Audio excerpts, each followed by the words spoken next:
book of Judges tells us about a fascinating era in the history of the Israelites, a time when they had to face both external and internal conflicts after they settled the Holy Land. One of the main figures there was Gideon, a military leader, a judge, and a prophet. One of the areas in Israel which is most associated with Gideon is the Jezreel Valley. So the beautiful Jezreel Valley was an extremely strategic point in the days of the Bible. It was the most comfortable way to cross the land from east to west. So convoys were carrying goods from the Egyptian Empire to Mesopotamia crossed here through the famous Via Maris. This is why we see that a lot of famous battles in the Bible took place here, whether it's Deborah and Barak fighting the Canaanites, King Saul and his sons fighting the Philistines, or Judge Gideon fighting the Midianites in the Jezreel Valley. The name Gilboa means in Hebrew, Gil means happiness, and Boa means to gush or to flow. And since water is a scarce thing in Israel, we can understand why people were so happy about its springs since ancient time.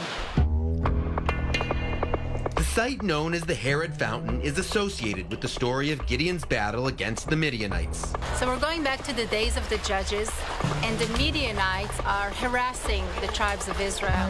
They are stealing food from their fields, and they get stronger and bigger and attack them.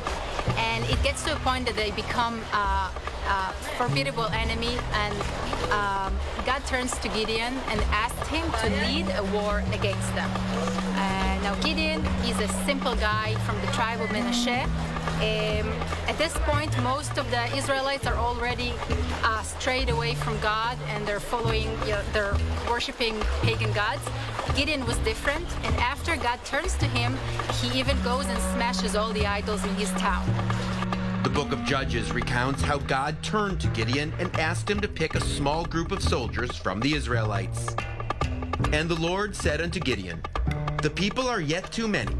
Bring them down to the water, and I will try them for thee there.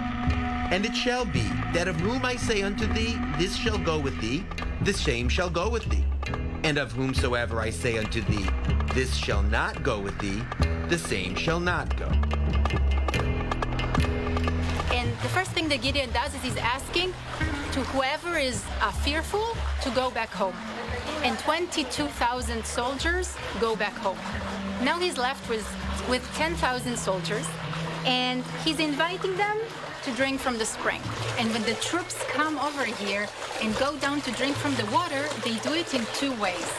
The first group goes down and lick the water like this, directly from the water, just like a dog. That's how the Bible describes it. The second group just bend their knees a little bit, take the water with their hand, and bring it to their mouth. Now, what do you think? Which group did Gideon choose? He's choosing the second group. Only 300 people out of the 10,000. And why? They are much more alert this way. If someone is attacking them from behind, no matter where from, they are ready to fight. Gideon becomes a hero and a mythical figure for generations. His military tactics not only help him defeat a bigger and stronger enemy, but also to become an inspiration. The tactics and military tricks that Gideon is using will become a blueprint for military troops all throughout history up until today. He is using a few things. He's attacking them in the middle of the night by surprise, exactly when the Midianite soldiers are switching, the Midianite guards are switching, so they're tired, they're not alert. He comes with a huge noise, break clay vases with torches inside. They blow the shofars. The Midianites hears that, they're in the middle of their sleep, they get completely terrified, a chaos starts, and that's it, they start attacking each other. One of the people who was inspired by Gideon was British Army officer Ord Charles Wingate, who established the Gideon Force, a special night squad that operated in British Palestine in the late 1930s.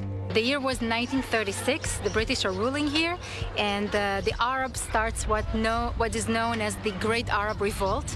At this point, the British decide to initiate a unit called the Special Night Squads, and they take Ord Wingate and put this clever intelligence officer to be the commander. Wingate comes here, he travels through the Jezreel Valley, he lives in Ein Harod behind us for 2 months, and he was completely overwhelmed by the fact that this is where Gideon fought. He was part of a group, a prominent group in England in those days of Christian Zionists that saw the return of the Jews to the Holy Land as a fulfillment of the prophecies in the Bible. So the tactics that Wingate developed here with these units, the military tricks, the secrecy, the accurate intelligence that he had collected, is what made this unit so special and actually laid the foundation to the most elite units in the IDF years later. The Gilboa area in Jezreel Valley continue to flourish today. This beautiful site, named Sachne, or Gana Shlosha, was selected as one of the most beautiful national gardens by Time magazine. The spirit of Gideon still echoes through the valley.